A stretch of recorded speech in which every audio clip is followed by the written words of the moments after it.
However, our values are not shared by everyone.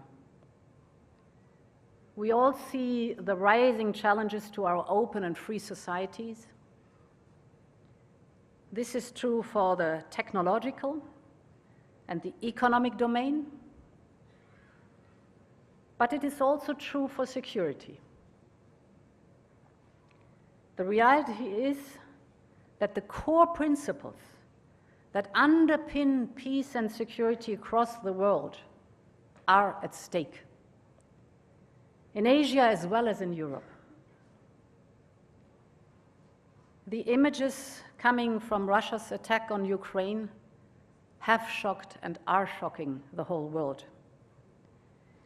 2 weeks ago, I visited Bucha, the suburb of Kyiv, which was devastated by Russian troops as they withdrew from the north of Ukraine.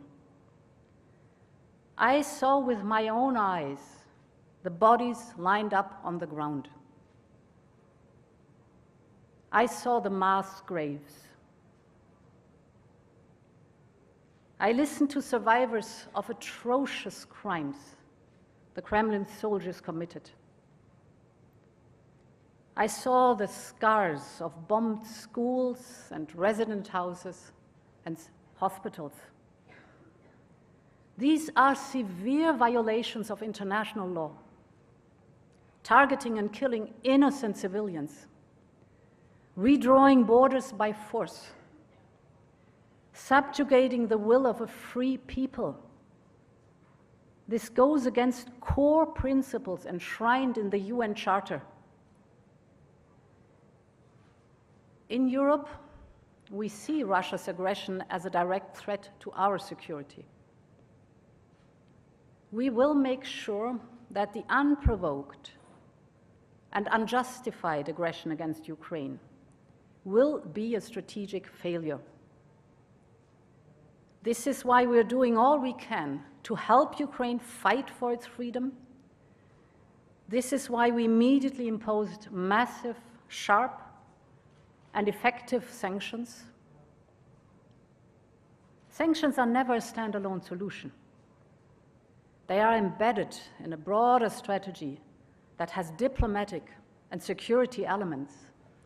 And this is why we have designed the sanctions in a way to sustain them over a longer period of time, because this gives us leverage to achieve a diplomatic solution that will bring lasting peace.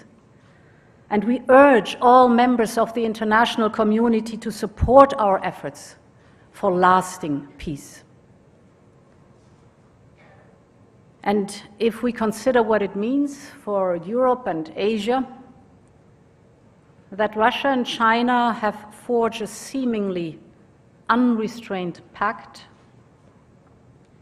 they have declared that the friendship between them has no limits, that there are no forbidden areas of cooperation.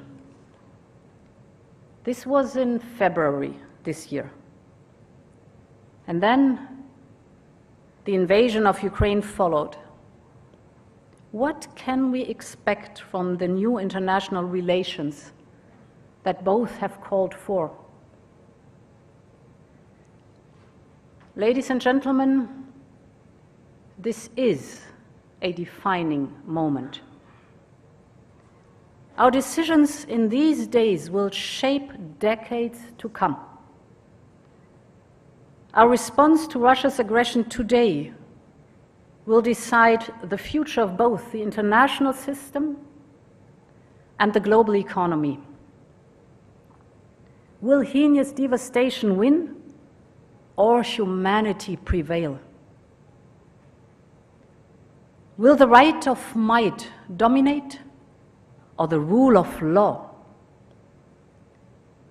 Will there be constant conflict and struggle, or a future of common prosperity and lasting peace? What happens in Ukraine will have an impact on the Indo-Pacific region. It already has. Countries battered by 2 years of COVID pandemic must deal now with rising prices for grain, energy, and fertilizers as a direct result of Putin's war of choice. Thus, the outcome of the war will not only determine the future of Europe, but also deeply affect the Indo-Pacific region and the rest of the world. For the Indo-Pacific region, it is as important as for Europe that borders are respected and that spheres of influence are rejected.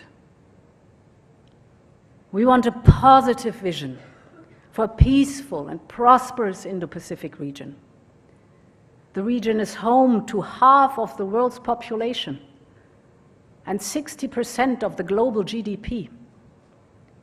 Our vision is that the Indo-Pacific region remains free and open and becomes more interconnected, prosperous, secure, and resilient, with an open and rules-based security architecture that serves all interests. To this end, we will deepen our engagement with our partners in the region, including ASEAN. On China,